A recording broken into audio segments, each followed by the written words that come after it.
आकाश से एक प्रकाश का गोला सा आता नजर आया, क्योंकि परमात्मा के शरीर के प्रकाश को ये चरम दृष्टि नहीं देख सकती। अष्टानंद ने जब ऊपर देखा तो उस प्रकाश के गोले को देखते उसकी आंखें बंद हो गई, जैसे सूर्य की तरफ देखते हैं। जब आंखें बंद हुई तो आंखों बंद होने के उपरांत उसने देखा कि ये तो कोई नवजात शिशु सा बन गया। वो जैसे सूर्य की तरफ हम देखते हैं और जब आंखें बंद करते हैं तो एक गोल गोल सी आकृति प्रकाश रहित दिखाई देती है। ऐसे ही वो परमात्मा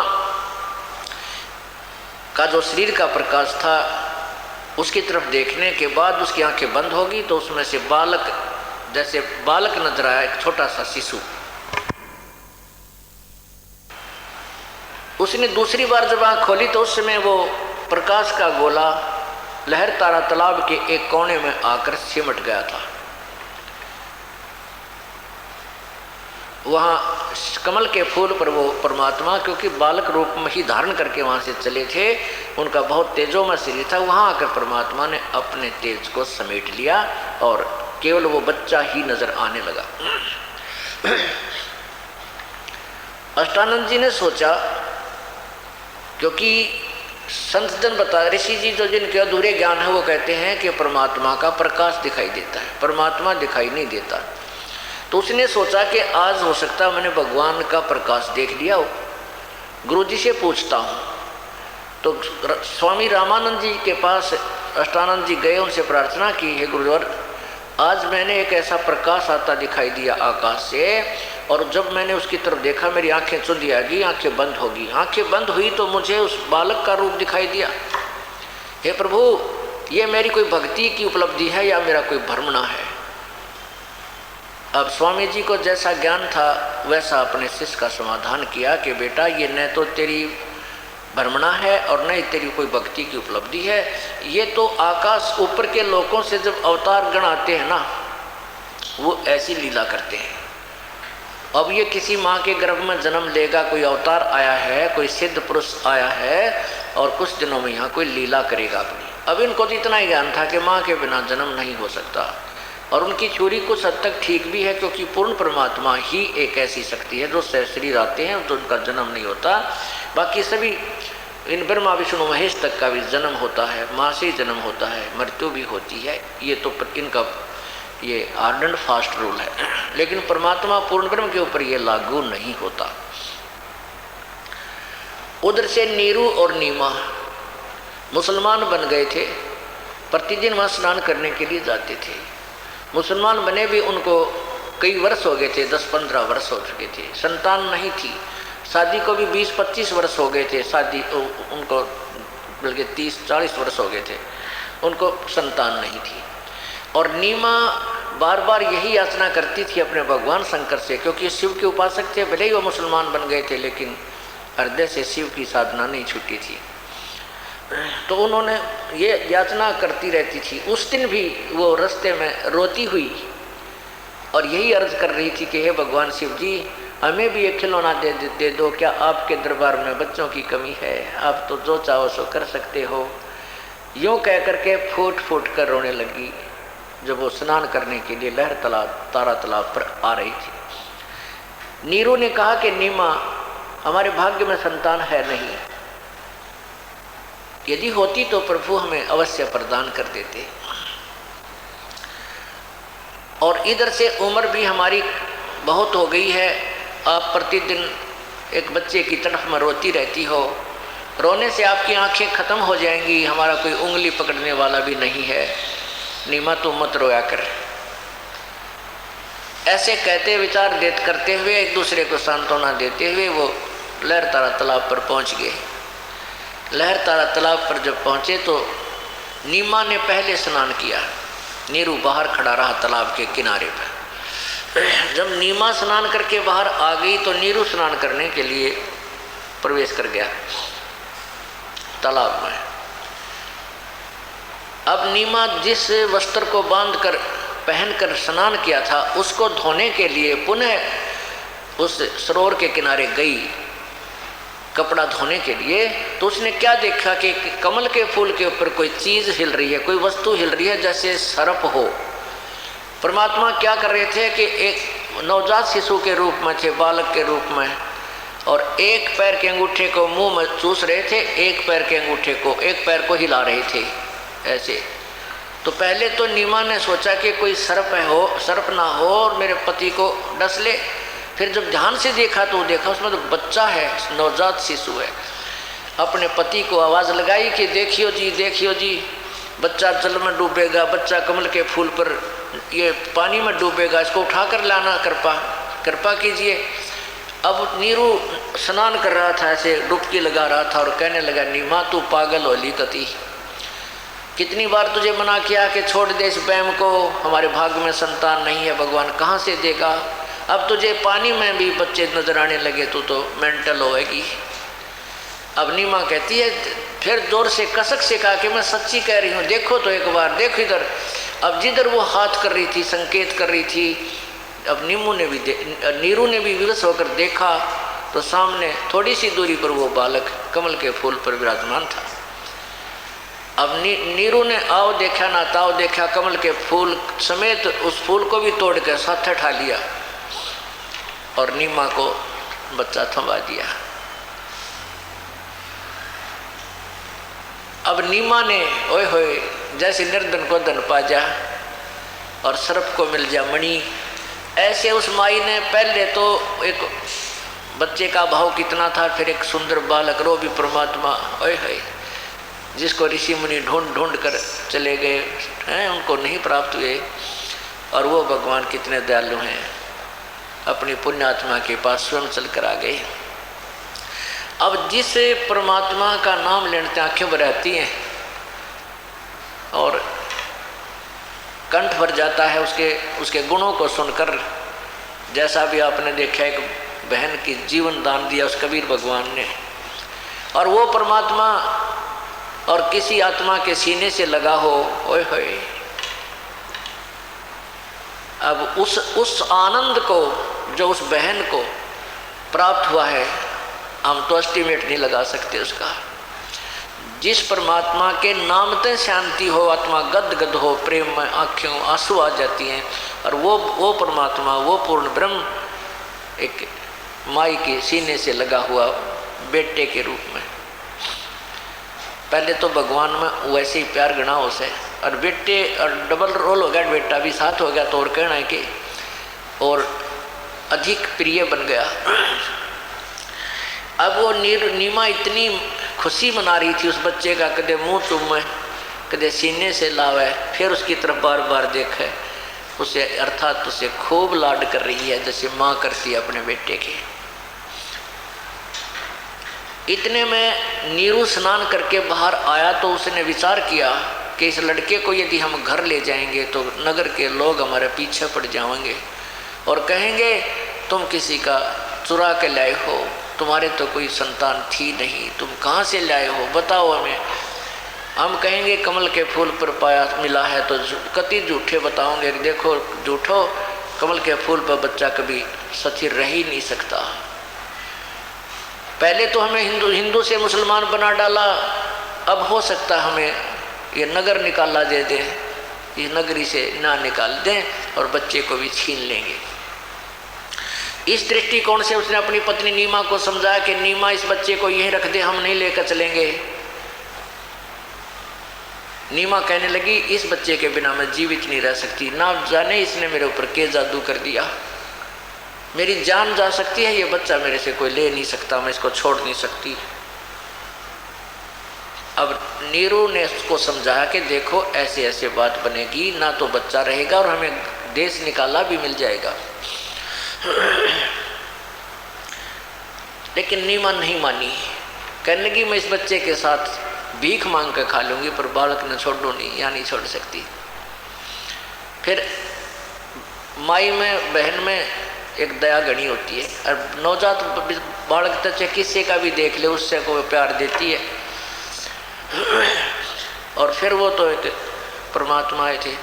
तो नीरू की बात की जब अवहेलना कर दी नीमा ने, पहली बार जिंदगी में अपनी पत्नी की तरफ उसने हाथ उठाया था, थप्पड़ उठा कर कहने लगा कि नीमा तू घनी अनाड़ी हो गई है, जिद्दी हो गई है, मैंने आज तक तेरी किसी बात को नहीं मना किया था, क्योंकि इसलिए कि आपके संतान नहीं है और मैंने तुझे हर तरह से खुश रखने की चेष्टा की, तेरी प्रत्येक जिद को मैंने सहन किया, इस कारण से तो जिद्दी बन गई है, आज आगा पीछा कुछ नहीं देख रही है, रख दे इस बच्चे को, ये नहीं तेरा थप्पड़ मारूंगा। अब जो ही उसने ऐसा हाथ किया आगे को चला तो परमात्मा नवजात शिशु रूप में कबीर परमेश्वर बोले कि नीरू ए नूर अली, तू मुझे अपने घर ले चल, तेरे पर कोई आपत्ति नहीं आएगी। इतना कहते ही वो घबरा गया कि ये छोटा सा बालक बोल पड़ा, कहीं ये फरिश्ता ना हो, कोई सिद्ध पुरुष ना हो, तुझे कोई श्राप ना दे दे। नू डर गया और चुप करके अपनी पत्नी के साथ साथ हो लिया। घर पे ले आए। अब घर पे लड़का आते ही नगर उस कॉलोनी में रोड़ा पड़ गया। पूरी काशी में जो है ना सारे देखने चल पड़े, इतना सुंदर बालक कति जमा, इतना सुंदर बालक कदा से देखा है को नहीं, इतनी रौनक है उसके चेहरे पे, तो जो भी देखा वो ठगा सा रह जावे। इतना सुंदर बालक, कोई कह ब्रह्मा है, कोई कह विष्णु है, कोई कह शिव जी का अवतार है, कोई कहे ये देवता आया है, कोई कहे इंद्र ही प्रकट हो गया है, इंद्र ही आया है, और ऊपर देवता कहते हैं हम तो है नहीं भाई, क्यों किसी और ही लोक से आया है। अब कुछ दिन के बाद काजी आगे नाम धरने के लिए, काजी आगे नाम रखने के लिए, बच्चे का नामांकन करने के लिए, वो कैसे नामांकन करते हैं कि उनकी एक कुरान शरीफ होती है। एक कुरान शरीफ है पुस्तक, उसको वो खोलते हैं।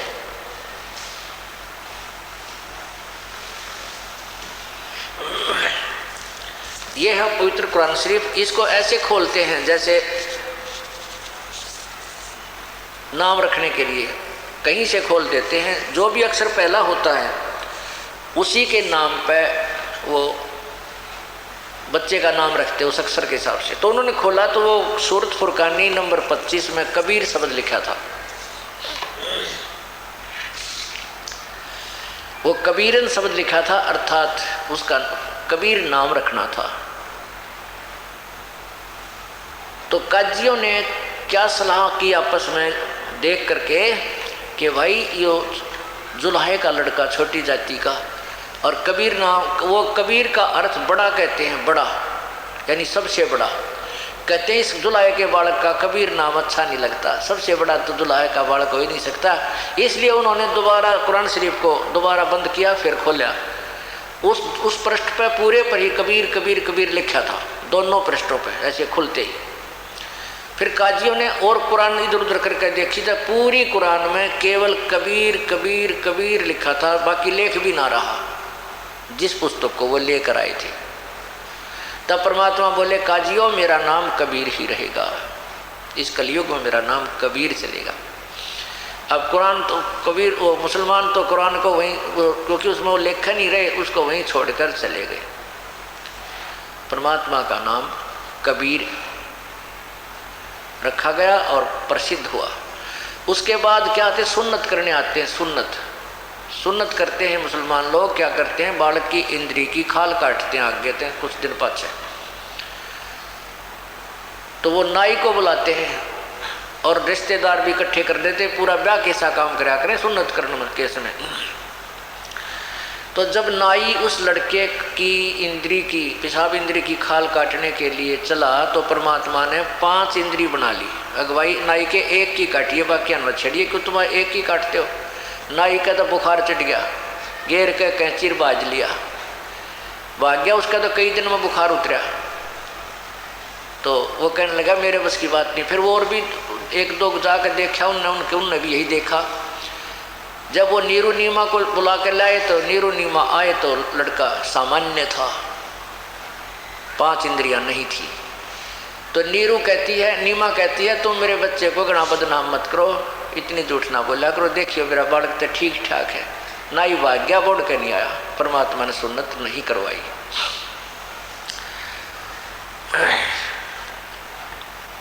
पुण्यात्माओं, इस प्रकार परमात्मा ने अपनी लीला की। फिर जब 5 वर्ष के हो गए तो रामानंद ऋषि के साथ उन्होंने गोष्ठी की, उनका भ्रम तोड़ा। जो वेदों के पराकांड विद्वान माने जाते थे, जब परमात्मा ने अपना ज्ञान सुनाया तो उन्हें कह का भी पता नहीं था भक्ति के मार्ग का।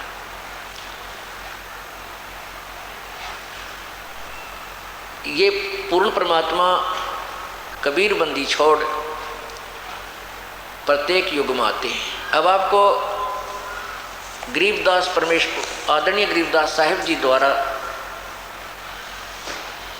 परमेश्वर कबीर साहिब की जो लीला से परिचित होने के उपरांत जो ज्ञान सुनाया था, वो कहा था, वो कुछ वाणी सुनाता हूँ। उसके बाद फिर आपको एक और अनमोल, एक अद्वितीय परमात्मा का जो चमत्कार जिसको कहते हैं, वो अभी सुनाएंगे और उनको आपके सामने प्रगट खड़े दिखाएंगे।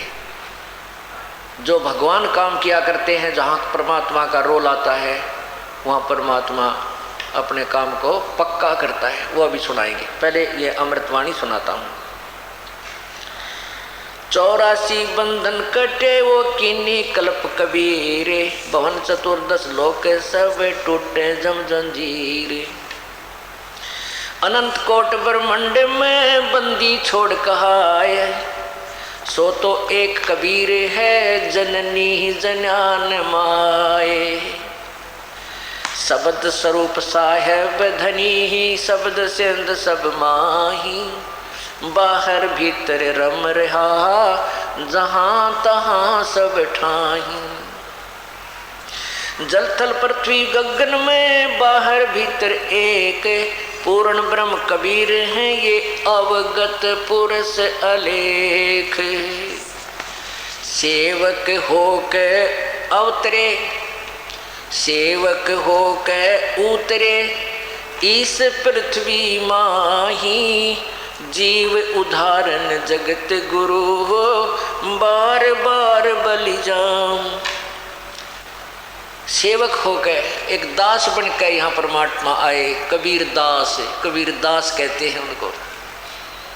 सेवक होकर उतरे वो परमपिता इस पृथ्वी के माँ, और जीव उदाहरण जगत गुरु, मैं बार बार बलि जाऊं।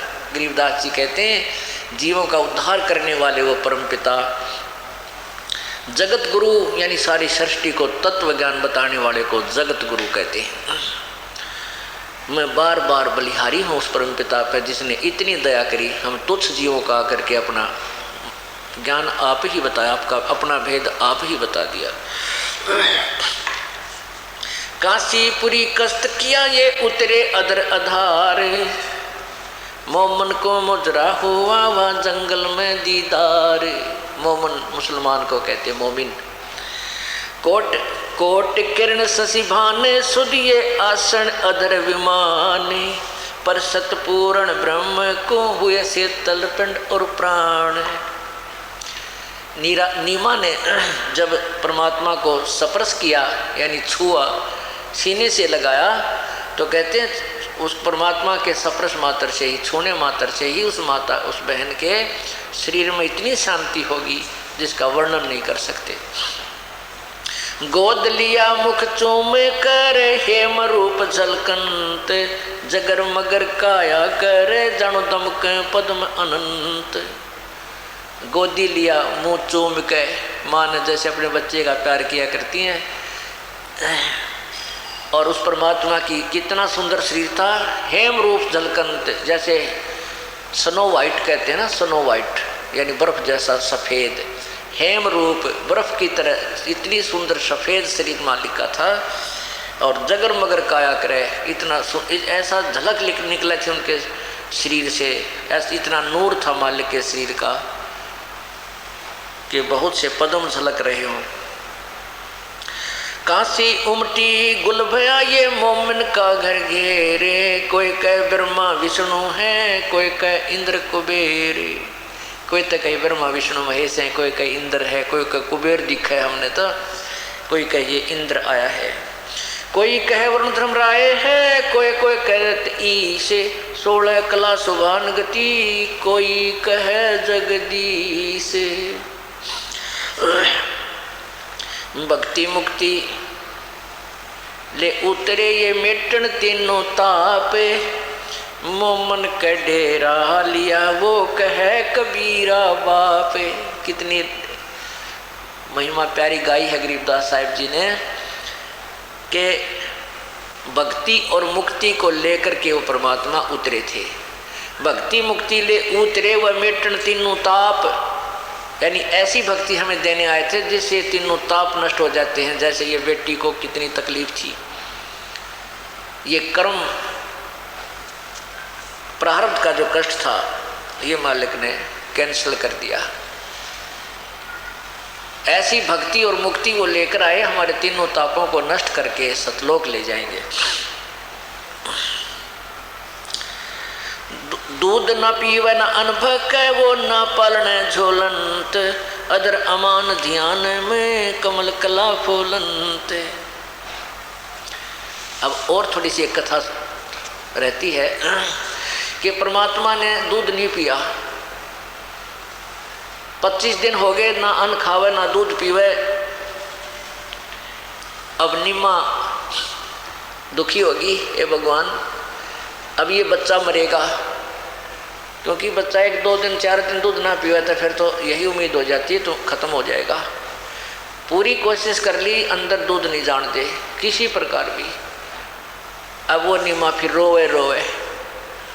अब वो पुजारी थी भगवान शिव की, रो रो के उसी को याद करती थी, न्यू बोलिए भगवान इससे अच्छा तो यो ना देते पुत्र, वही बढ़िया था परमात्मा। अब लेकर देकर छीन रहे हो, पहले तो दुखी सुखी अपना जीवन हम व्यतीत कर रहे थे प्रभु, अब आपकी बेटी पे जिया नहीं जागा। यदि ये बालक मर गया तो गेल मरूंगी फांसी खा के, मैं जी नहीं सकती, मेरे लिए फिर संसार आसार हो जाएगा। इस प्रकार वो रो रो के सारी रात काटी। सुबेरा शिव भगवान अपने शिवलोक से एक ब्राह्मण रूप बना के उस नीरू के घर के सामने आके खड़ा हो गया और बोला, बेटी क्यों रो रही हो? भगवान शिव बोले, क्यों रो रही है बेटी? नीमा रोती रोती नहीं बोली, बोला नहीं गा, इतना कंठ उसका रुंधा हुआ था। शिव जी ने कहा, बेटा बता क्या बात है, क्यों रो रही है? नीमा रोती हुई कहने लगी, ब्राह्मण आप जाओ, मेरे दुख न मत सुनो, नहीं आप भी रो पड़ोगे, आप भी रोने लग जाओगे। ब्राह्मण रूप में प्रभु शिव जी ने कहा, बेटी ने ऐसे कहते हैं अपना दुख दूसरे ने बता दे, कुछ हल्का हो जाता है, हो सकता है मैं कोई समाधान कर दूं तेरा, रखना तेरे लेवल का समाधान ब्राह्मण मेरा नहीं है। फिर भी ब्राह्मण रूप में भगवान बोले, कारण बता क्या बात है, क्यों रो रही है?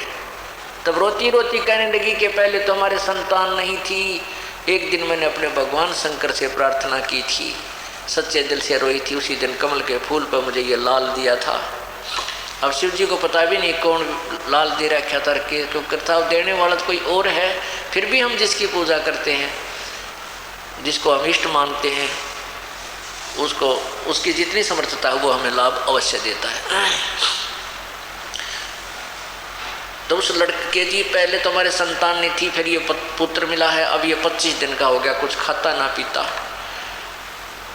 इसलिए रो रही हूँ कि ये बालक मरेगा, मैं भी साथ मरूंगी, जीऊँ नहीं कती, मैंने पक्का इरादा कर रखा है, फांसी खाऊंगी। तब भगवान शिव ने कहा, इस बालक को मुझे दे बेटी। अब नीमा ने उठा कर वो बालक जो दिया भगवान शिव को, तो ऐसे गोदी में लेकर हाथों में लेकर शिव जी ने बालक से की नज़र में नज़र मिलाई, तो कबीर परमात्मा ने कहा कि हे शिव भगवान, इस मेरी माता को कहो कि एक कुंवारी गां मंगवा ले और आप उसके ऊपर हाथ रख देना, वो दूध देने लग जाएगी और फिर वो उस दूध को मैं पीऊँगा। ऐसे 7 बार वार्तालाप भगवान शिव की और नवजात शिशु रूप में परिपूर्ण परमात्मा की हुई। तब भगवान शिव ने कहा कि नीरू तेरा पति कहाँ है बेटी? तब उसने आवाज़ लगाई कि वो, तभी नीरू आ गया। उसे कहा कि बेटा ऐसे कर एक कुंवारी गां ले आ बछिया, और एक बढ़िया कोरा मटका ले आना, पात्र छोटा सा जिसमें 5-7 किलो दूध आ जावे, कुमार कहते हैं, ताज़ा लाना, और सिगर आ जा। वो तो सिगर ही जा करके एक गाय ले आया, कुंवारी बछिया जो दूध छोड़ रही हो और नए दूध ना हुई हो, यानी बिल्कुल। तो इस प्रकार उस बछिया को ला करके खड़ा कर दिया, भगवान शिव जी ने उसके ऊपर हाथ रख दिया। उस बछिया के दूध बड़े लंबे लंबे थन हो गए, थनों से दूध अपने आप झरने लग गया। वो जो पात्र लाए थे, मटका छोटा सा घड़ा, उसको उस थनों के नीचे रख दिया, वो भर गया। जब अपने आप दूध बंद हो गया, प्रतिदिन वह गाय दूध देने लाएगी। और उस कंवारी गाय के दूध को परमात्मा ने पिया, तब नीमा के शांति हुई, परमात्मा बड़े होने लगे। अब यही प्रमाण ऋग्वेद मंडल नंबर 9 सूक्त नंबर 1 के मंत्र नंबर 9 में है।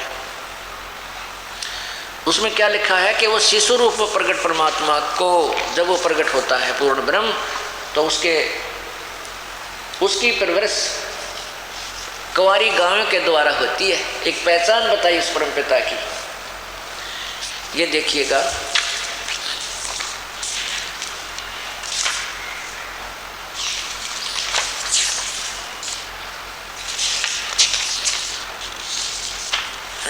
ये देखा, इन अनुवादकर्ताओं ने अनुवाद नहीं करना आया, फिर भी सच्चाई को दबा नहीं पाए।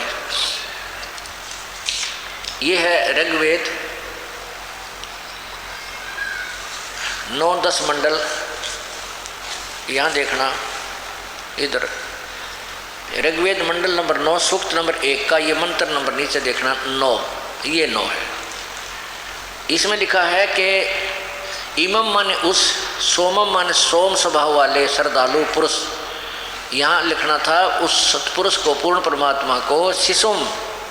शिशुम माने कुमार अवस्था में, यानी बालकपन में ही, अभी सब प्रकार से अधन्या माने अहिंसनीय लिखा है, अधन्य माने बिना धनाई। हमारे इस हरियाणा में और खासकर रोहतक जिले में बिना धनाई गऊ ने, बिना धनाई यानी जो कभी नए दूध ना हुई हो उसको अधन्या कहा करें। बिना धनाई कह ले चाहे अधन्य कह ले, बिना यानी बिना नए दूध हुई कंवारी, इसने अहिंस गौएं तृप्त करती हैं यानी पालन करती है उस बच्चे का ऐश्वर्य की वृद्धि के लिए, अथवा उक्त श्रद्धालु पुरुष को यहाँ भगवान लिखना चाहिए था। ऐसनीय वाणियाँ, अब वाणियाँ लिख दिया, ऐश्वर्य की प्राप्ति के लिए संस्कृत करती हैं। इसका अर्थ ये है कि जब वो परमात्मा बालक रूप धारण करता है, जब वो बालक रूप धारण करके प्रकट होता है, उस समय उसकी परवरिश कंवारी गायों से होती है। बोलो सतगुरुदेव की। अब आप सत्संग में आते हैं, देख रहे हो, मैं तो विशेषकर देख रहा हूं कि जब से इस दास ने परमात्मा की मजदूरी करनी शुरू की है, उसके बच्चों के लिए ये उसके तत्व ज्ञान को प्रचार करना शुरू किया है और ये उपदेश देना प्रारंभ किया है, उस दिन से देख रहा हूं कि जो भक्त हमारे परमात्मा कबीर बंदी छोड़ की शरण में आए हैं, उस समय उनकी क्या स्थिति थी। शुरुआत में तो वही आए हैं जो केवल बीमार थे, रोगी थे, किसी का घाटा हो रहा था, क्या में बरकत नहीं थी, पशु मर जावे थे, किसी की फसल खराब हो जाती, किसी का ट्यूबवेल ना लग गया था, किसी की भैंस के थन बिगड़ जाते। तो शुरुआत यहाँ से हुई थी, क्योंकि समर्थ की समर्थता का तभी पता चलता है जब हम उसके में सुना करते थे, प्रभु ये कर देता है, प्रभु निर्धन को धनवान बना देता है, परमात्मा रोगी को स्वस्थ कर देता है, और परमात्मा अंधे को आंखें दे देता है, प्रभु पिंगल को पहाड़ पर चढ़ा देता है। तो ये हम भगवान के गुण सुना करते, लेकिन होते कहीं नहीं देखे थे। हमने ये मान लिया था कि ये कभी सतयुग में होते होंगे, अब नहीं हो सकते, क्योंकि हमारी बाल बुद्धि थी, मंद बुद्धि के थे हम तत्व ज्ञान नहीं था। अब कारण ये था कि जो परमात्मा के गुण उस समय थे वो आज भी हैं, क्योंकि वो अपरिवर्तनशील है। प्रभु के गुणों में कोई परिवर्तन नहीं होता।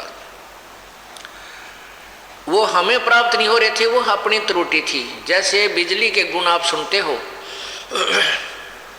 बिजली पंखा चलाती है, ठंडी ठंडी हवा देती है, कूलर चलाती है, ट्यूबवेल चलाती है, आटा पीस देती है, ऐसे ऐसे गुण, और अंधेरे को उजाले में बदल देती है। ये इलेक्ट्रिसिटी के मेरिट्स हैं, गुण हैं उस बिजली के। और उसके गुण तो हैं, लेकिन वो कैसे होंगे कि अपने पास पंखा भी हो, बल्ब भी हो, और फिर कनेक्शन हो उस पावर हाउस से जिसमें बिजली हो, और फिर देखना कनेक्शन मिलते ही बिजली अपना काम शुरू कर देगी। अब हमारे साथ क्या किया हुआ था इन अनजान संतों ने? उनको तत्व ज्ञान था नहीं, वेदों का ज्ञान भी नहीं था ऋषि और मैं ऋषियों को। वेद पढ़ पर वेद न जान, ये बातें पुराने 18। जड़ को अंधा पत्ते खोआ, वह भूल गया सिरजनहारा।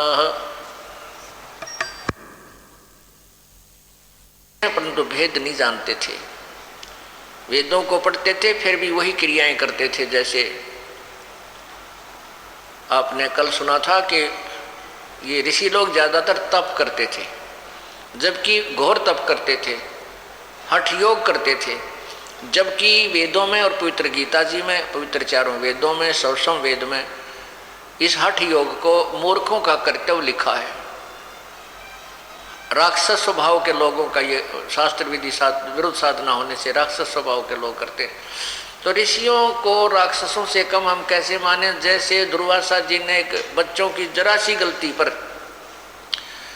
प्रद्युम्न ने दुर्वासा के प्रद्युम्न को एक बच्चे लड़की का स्वांग बना करके श्री कृष्ण के लड़के प्रद्युम्न को दुर्वासा के पास ले गए थे। और ये पूछने लगे मजाक में, बच्चों ने मजाक कर दिया कि इसको लड़का होगा या लड़की। दुर्वासा ने श्राप दे दिया कि तुम्हारा नाश होगा, यादों का नाश होगा। उनके वचन से जो उन ऋषियों ने तप करके जो भी वो भक्ति धन कमाया, उससे उन्होंने राक्षस जैसा कर्म कर दिया। 56 करोड़ या 2 लड़के मर गए।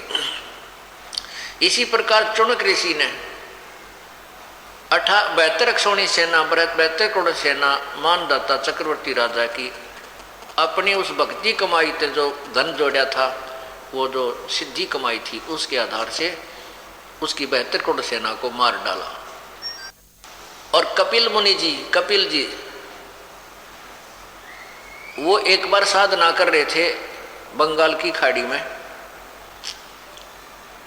और राजा सगड़ के 60,000 पुत्र कोई क्रिया अपना धार्मिक अनुष्ठान करते चल रहे थे। उनका घोड़ा खोल कर इंद्र ने और चुनक ऋषि की जांग का बंधवा दिया, टांग के। तो घोड़े की तलाश करते हुए 60,000 सगड़ के पुत्र जब ऋषि कपिल जी के पास आए, तो उन्होंने उस ऋषि के ऐसे शरीर में, काखों के इस कंधों के नीचे कोख में भाले गाड़ दिए। ये सोचा कि ये ऋषि ने हमारा घोड़ा बांध दिया है ला के, और अब इसको ललकारते हैं तो युद्ध करें। अब ऋषि के तप करते करते उसकी पलक, आंखों की जो पलक हैं, इतनी बढ़ गई थी, जमीन पर टिकी हुई थी। ऋषि को दर्द हुआ, जब भाले लगे उसने अपनी पलकों को हाथ से ऐसे उठा, क्रोध में ऐसे करके ऐसे घुमाया, उसमें से अग्निबाण छूटे और 60,000 सगड़ राजा के बेटे वहां मर गए। 60,000 सगड़ के होते कपिल मुनीश्वर खाए। है अब बताओ, राक्षस किसी ने क्या करते? तो मांस खाया करते, मांस खाते थे। वो चाहे नो मार दो, चाहे तीर से मार दो, चाहे सिद्धि से मार दो, एक जैसी बात है। तो कहने का भाव हमारा ये है, परमात्मा ये समझाना चाहते हैं कि जब तक हमें तत्व ज्ञान नहीं होता, हम ऐसे ही कर्मों में लगे रहते हैं और शास्त्र विरुद्ध साधना करते रहते हैं। तो जब हमें तत्व ज्ञान हो जाता है तो हम केवल वही क्रिया करते हैं जो हमारे को यहाँ से छुटकारा पाने की। और परमात्मा की भक्ति से ही हमें शांति मिलती है, घर में सुख होता है। तो हम जो आपको बताना चाहते थे कि अब एक सतयुग आएगा, सतयुग जैसा माहौल हो जाएगा। अब आप तो ये दास पहले देखा करता था कि उनके पास कुछ भी नहीं था, दुखी हो रहे थे। आज 8-7 साल हो गए, 10 वर्ष हो गए, किसी ने 2 वर्ष, किसी ने 4 वर्ष, किसी ने 5 वर्ष, किसी ने 10 वर्ष, 12 वर्ष। आज परमात्मा ने उनकी वह मौज कर रखी है कि गांव में उंगली टिकती है कि ये घर इनका पता नहीं कहाँ से धन आता है। अब हमारे साथ ये बच्चे जेल में थे, 2 लड़के यहाँ से थे गुराना थे, दोनों भाई और दोनों जेल में। तो परमात्मा अपने बच्चों के साथ रहता है। एक भाई तो 4-5 महीने के बाद जमानत होगी, दूसरा हमारे साथ आया और प्रभु ने यहाँ उनके ऐसी मौज कर रखी थी, जो पहले काम चला था उससे 21 मौज होगी, 21। और हिम्मत देख उन बान बेटियों की, उनकी माताजी की, दोनों बेटे जेल में, और मुलाकात करने जाती थी। जब न्यों क्या करती कि तुम हार गए हो ना जेल में, तुम उकता गए हो तो बाहर आ जाओ, हम आ जाएंगे जेल में थारे स्थान पे। एक दिल एक तो नो जाकर रो है नाश हो गया, है नाश हो गया। एक ये हिम्मत दिया उन बेटियों ने, उनकी माँ ने, अगर तुम हार गए हो ना, काली मान रहे हो तो तुम बाहर आ जाओ, हम तुम्हारे स्थान पर गुरु जी के साथ आ जाओ रहेंगे। कहने का भाव यह है कि प्रभु ने पेटा पर रखा है कि वो साथ रहता अपने बच्चों के। तो लोग गांव वाले कहने के, आसपास के लोग ये कहने लगे भाई इनका धन कितना हुआ इतना, ये मजाक करने लगे, ये कहने लगे कि ये आश्रम में सोना बताओ थे 30 किलो, वो इनका हाथ लग गया 1-2 किलो ये वहां से ले रहे। अब उन लोगों की सोच तो इतनी है, इससे आगे वो सोच नहीं सकते क्योंकि ज्ञान उन्हें सुना को नहीं। तो ये भक्त कहते हैं बात तो थारी ठीक से भाई, सोना ताव है आश्रम में थे, पर जिस तरह तुम कह रहे हो ऐसा नहीं आता, वो तरीका और है भगवान का देने का। अब ये इस प्रकार जब हमारा भगवान ठाठ करेगा, हमने चोरी की क्या आवश्यकता पड़ेगी, क्या झूठ बोलने की आवश्यकता पड़ेगी। जैसे आपने कल उस भगत की कहानी सुनी कि 16,000 रुपये बैंक में बढ़ गए। ये तो जैसी हमारी श्रद्धा बढ़ेगी उतनी बढ़ा देंगे। और कैसे बढ़ जाते हैं, जैसे एक बहन, एक बेटी आ रही है यहाँ से, डराना की लड़की है वह, और गतौली ब्याह रखी है, उसका नाम है परमिला। वो कहाँ बैठी है बेटी, एक बार खड़ी हो है या खड़ी, इसको ब्रेन ट्यूमर, वो आपकी रिपोर्ट किस है बेटी, एक बार दिए लाइए बेटा। इस बेटी का ब्रेन ट्यूमर होगी, और ब्रेन ट्यूमर होगी तो इसकी हाथा की पैरों की हड्डी बढ़ गई 1.5 इंच, ऐसा बूंदी शकल, और मुंह भी और डालका हो रहा है इस बेटी का। और इसने लिखा अपनी आत्मकथा, ये इसके एक्सरे हैं, ये ढेर सारे तो एक्सरे तुरवा रखे बेटी ने। ये तो एक्सरे तुरवा रखे हैं, सारे सिर के एक्सरे हैं ये देखिए। ये डॉक्टर लोग तो इसको समझ सकते हैं, हमारे आपके के में समझ में को ना, या केस समरी लिख रखी है ना, ये देखो इसको पढ़ लियो, या डॉक्टर की लैंग्वेज भारत समझ में को नहीं, ये पढ़ लेंगे डॉक्टर लोग और बता देंगे भाई सच्चाई है कि झूठ है इसमें, यही न लिख रखी है। ट्रीटमेंट गिवन ये लिख रखा है, ये इसका नाम है बेटी का, पूरा एड्रेस इसके ऊपर ये देखिएगा। ये बहुत से ऐसे हैं इसके अंदर, बहुत ज़्यादा, कई हॉस्पिटलों में दिखा रखी इस बेटी ने। ये गणिये हैं, इसका नाम है परमिला और पति का नाम है, अभी मैं बताता हूँ आपको, सारी कहानी सुनाऊंगा। इसकी बेटी ने लिख कर दिया मेरे को, ये यहाँ लिखा है इसका। मैं परमिला पत्नी सुखबीर सिंह मलिक, गांव गतौली, और बेटी महेंद्र सिंह काद्यान, गांव डराना। मेरे को खतरनाक बीमारी लगी ब्रेन ट्यूमर की, मेरे हाथों की उंगली में उंगली बढ़ गई और पैरों के साइज बढ़ गया, पूरे शरीर की हड्डी बढ़ गई 1.5 इंच। अब खुद अंदाजा लगाओ, अगर किसी के शरीर की एक हड्डी थोड़ी सी भी बच जाए उसको कितना दुख होता है और कितना दर्द होता है। इतना दर्द होता था कि कई बार तो सहन नहीं होता था और बेहोश होकर गिर जाती थी।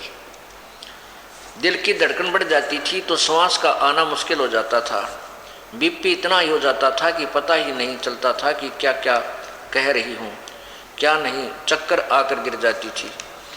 कहीं भी घर वाले आते तब उठाते और डॉक्टरों का कहना था कि इस बीमारी में आंखें चली जाती हैं, शरीर की आकृति बढ़ जाती है, शरीर झूठा भी पड़ जाता है। ऑपरेशन करवाओगे तो 3-4 लाख रुपए लगेंगे और गारंटी, बचने की गारंटी 100 में से 1% है।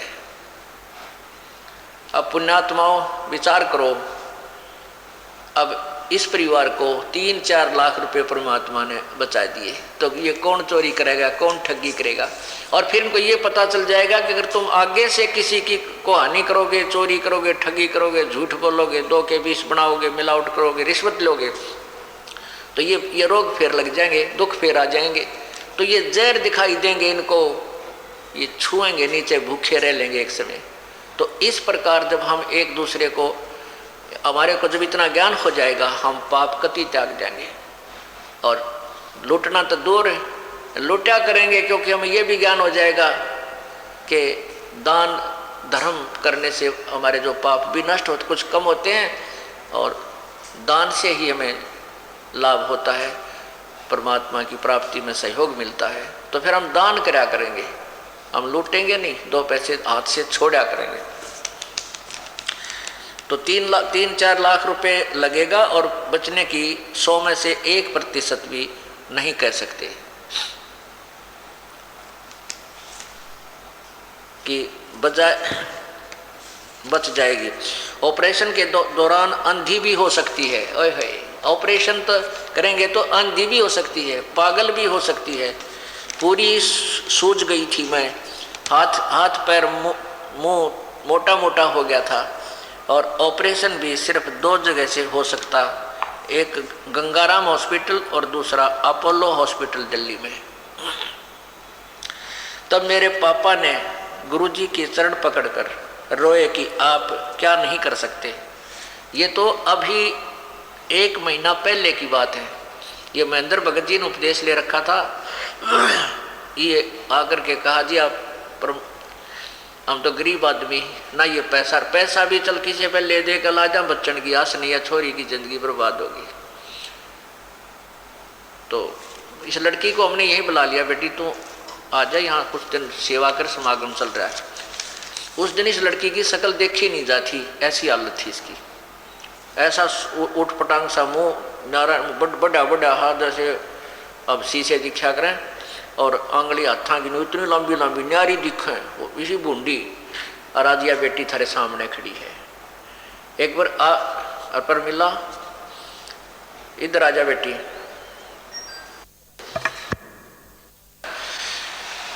तो ये और 10-20-50 साल में तो सरे आम गलियों में निकलना मुश्किल हो जाएगा, ऐसी हालत हो जाएगी। लेकिन अब ये ज्ञान एक बार फैलेगा, फिर एक बार फिर स्थिति सेट हो जाएगी।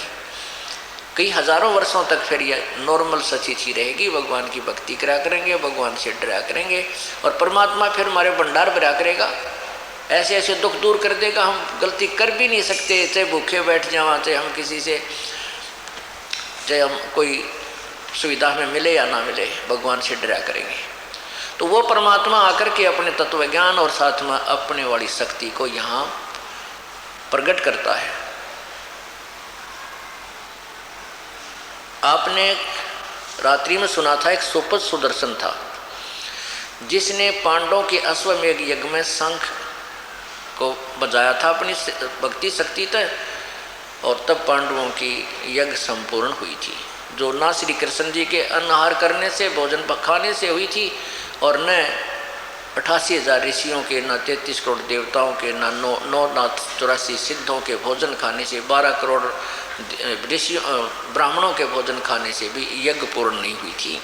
तो उस सुपथ सुदर्शन ने तो कबीर परमात्मा करुणा में नाम से आए थे, द्वापर युग में उपदेश ले लिया था। लेकिन सुदर्शन जी के माता पिता नहीं मानते थे, वो आखिरी श्वास तक भी नहीं माने थे, मृत्यु को प्राप्त हो गए थे। जब सुदर्शन जी को परमेश्वर ने कहा कि सुदर्शन बेटा अब तुझे सतलोक भेज रहा हूँ, तेरे मन में कोई किसी प्रकार की कोई कामना हो, कोई मनोकामना यहाँ की हो, मुझे बता। तो सुदर्शन जी ने कहा है प्रभु आपने ऐसा ज्ञान दे दिया है कि यहाँ की किसी चीज़ की इच्छा दास को नहीं रही, और जब आप आज्ञा दोगे तभी आपका दास आपके साथ साथ चलने को तैयार है। परंतु मेरे मन में एक चिंता खाई जा रही है। प्रभु ने पूछा कि वो क्या है भाई? सुदर्शन जी ने बताया कि मेरे माता पिता बहुत ही अच्छी आत्मा थी, परमात्मा की भक्ति भी करते थे, वो भगवान विष्णु के उपासक थे, और मैंने बहुत समझाया उनको, आपने भी कहा, लेकिन वो नहीं माने। ये परमात्मा मेरी आपसे यही प्रार्थना है कि किसी जन्म में उनको मनुष्य शरीर में दे, अपनी आत्माओं को शरण में लेना और मोक्ष देना परमात्मा। तो प्रभु ने सोचा कि भाई देख काल का जाल, अब इस सुदर्शन का मोक्ष होने का समय आया है, तो इसमें यह प्रेरणा बढ़ दी। अब इसको माता पिता की चिंता सताओ। माता पिता जा लिए, मर लिए, कि तब भूत बने हैं, कि तब पशु बने पड़े हैं, लेकिन फिर भी वो ममता खड़ी कर दी। इच्छा दासी संत, इच्छा दासी काले की, या खड़ी रहे दरबार। कहते हैं कि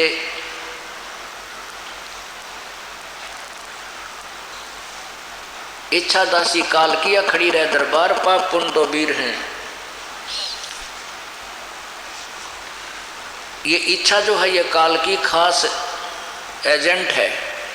ये चाह जो है आदमी को यहीं रख लेती है, कोई चाह रह जा किसी प्रकार की। इच्छा दासी जम की, या खड़ी रहे दरबार, पाप पुण्य दो वीर हैं, या सतखसमी नार। इच्छा को सबसे खतरनाक बताया यहाँ पर जीव को काल के जाल मोड़ जाने के लिए। जहाँ इच्छा माने आशा, जहाँ आशा तब आशा हुई। अब सतलोक जाने का टाइम आ गया था, अब उसको माता पिता याद आ गए। अब आशा होगी ना कि जहाँ वो उसके माता पिता को जन्म था, अगर परमात्मा ना पूछते उससे तो उसके मन में तो अरे बीमारी थी ये, तो वहाँ वो भी ले डूबती, उसने जन्म उसका होता, और माता पिता के पास कि मेरा कौन सी दुनिया में वो थे वहीं काल भेज देता, ले भाई तेरी माता पिता है तो मिलना चाहता है, तो उसकी अच्छा आशा है। लेकिन परमात्मा ने हमें सब उदाहरण दिए हैं ताकि हम आगे सावधान रहें। अब उसने परमात्मा ने कहा ठीक है बेटा तू चिंता मत कर, तेरे माता पिता ने मैं पार कर दूंगा, ये मेरा वचन है। देखो एक जीव को काल से छुटवाने के लिए परमात्मा ने वचन बदलना पड़ा कि कदे इसने भी काल डंडी ना मार जा। तो पुण्यात्माओं आप घबराना नहीं, कहते हम ना पार होना पावा हमारे साथ ऐसा करते नहीं। ये तो पहले एग्जाम्पल दिए हैं परमात्मा ने, फाउल पॉइंट बताए हैं कि तुम ऐसे मार खाओगे। इस बातों का पता लग गया जब मार खाओ कौन ही ने बिना बेरे मार खा जाते हम। तो उस समय जब आप यहाँ से चलने लगोगे ये ज्ञान आपके आगे घूमने लग जाएगा आपकी आंखों के सामने कि अब नहीं किसी ने याद करते पीछा छूटने दे, जो होगा परमात्मा के चरणों में चलेंगे। और अगर ऐसे हम आशा रखेंगे तो फिर फाउल हो जाएंगे। तो इस अब तो पार होना ही होना, ये तो समय आ गया है। परमात्मा ने बहुत पहले बता दिया था कि उस समय मैं सभी अंशों को पार करूंगा और फाउल होने नहीं दूंगा, होंगे तो उनको संभालूंगा। ये ज्ञान से, भक्ति से, समाधान से तो आपको पार करके छोड़ देगा। लेकिन उसके लिए आपने क्या करना पड़ेगा? द्वार धनी के पड़ा रहे, धक्के धनी के खाए, 100 काल झकझोल ही पर द्वार छोड़ ना जाए। इतना जरूर करना पड़ेगा। शरण पड़े को गुरु संभाल, जान का बालक भोला रे, कहे कबीर तुम चरण चित रखो, जो सोई में डोरा रे। बस इतना काम आपका पड़े रहना, सतगुरु के चरणों में पार करेगा। लेकिन बुराइयां छोड़नी पड़ेंगी। कोई भी बुराई आपने नहीं करनी है। बीड़ी, शराब, मांस, तम्बाकू, ठगी, चोरी, जारी और रिश्वतखोरी, मिलावट, ये तो बुराई तो दूर होना ही पड़ेगा, अन्यथा फिर तो मार खाए हुए हैं हम।